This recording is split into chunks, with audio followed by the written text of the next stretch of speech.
There's a moment in every design project when the conversations shifts. At the beginning, we talk about function, how a space will work, how people move through it, and what problems the design need to solve. But eventually, another question emerges. What should it look like? And this is where many designers make a critical mistake. They treat form as decoration. They think form is just a style.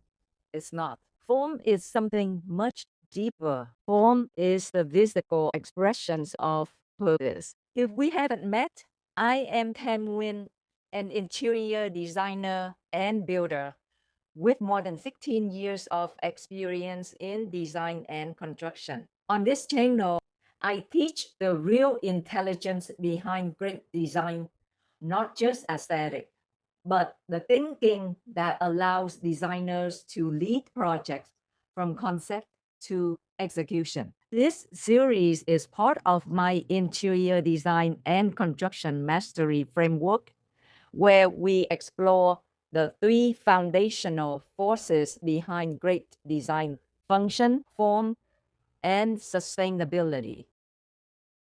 In episode 1, we talk about function, the invisible logic of a space. Today, we're moving into the second pillar, form.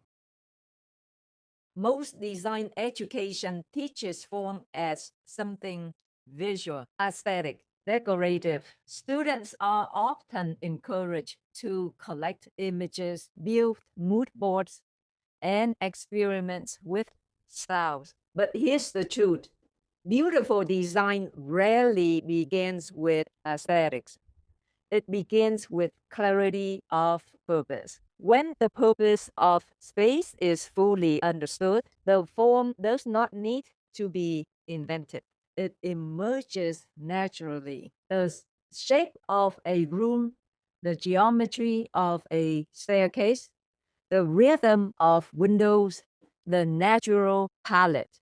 All of these are responded to function, constraint, and context. Form is simply the visible result of those decisions. Form is not styling. Think about the difference between styling a room and designing a space. Styling focuses on surface, color palette, furniture combination, decorative objects. Design, on the other hand, operates at a deeper level. It asks questions like, what geometry supports this space? What proportion create balance? How does natural light fall through the architecture? What materials support the purpose of the environment?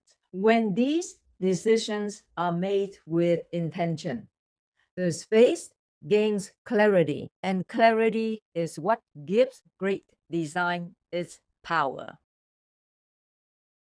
The discipline of restraint. One of the greatest lessons about form comes from architecture, particularly from a Japanese architect, Tadao Ando. If you ever seen his project, Church of the Light, the building appears almost silent.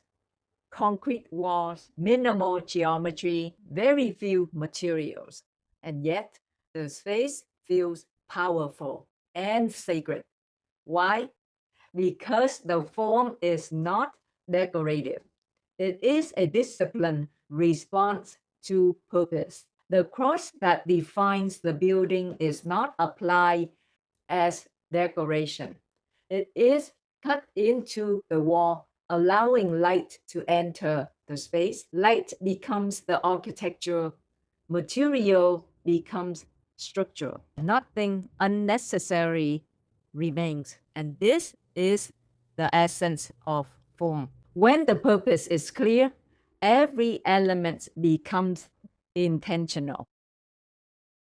In interior design, form expresses itself through several key elements: geometry, proportion, material, light, and spatial rhythm. Let's look at a few examples. If you're designing a meditation space, The geometry might be simple and symmetrical, creating calm and focus. But if you're designing a luxury retail environment, the form may become dramatic and sculptural, guiding movements and attention. And if you're designing a family home, the forms might become softer and more welcoming, emphasizing comfort and connection. Each of these forms not chosen randomly. They are responses to human behavior. Designers don't just design objects, they design experiences.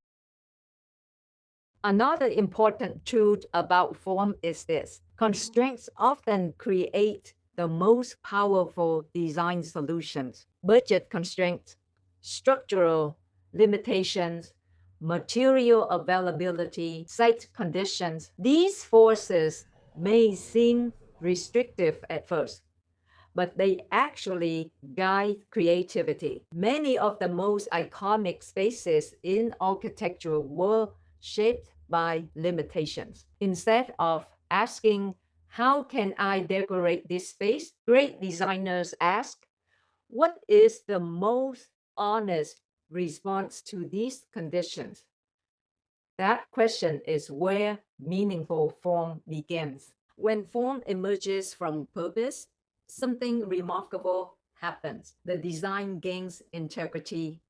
Integrity means that every element of the space feels connected. Nothing feels forced or excessive. The proportions make sense. The materials feels appropriate and atmospheres feel coherent.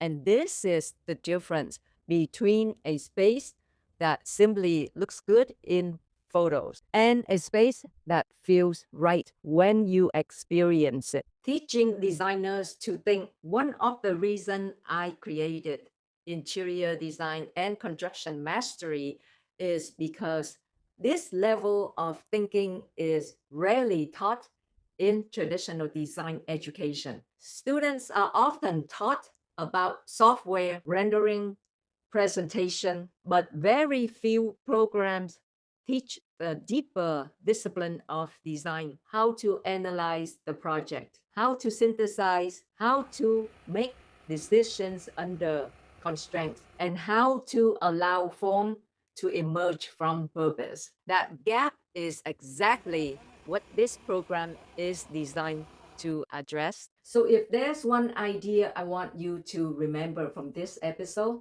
is this: form is not decoration. Form is the physical expressions of purpose. When designers understand function deeply, when they respect constraints, and when they observe human behavior, form becomes inevitable. And when form becomes inevitable, design gains clarity, integrity, and timeless. In the next episode, we'll explore the third pillar of great design, and that is sustainability, not as a trend, but as a philosophy of designing with responsibility for materials, resources, and the long-term life of the space we create. Because great design doesn't just serve today, it consider the future. If you found this episode valuable, please like, subscribe to the channel. This really helped me out a lot.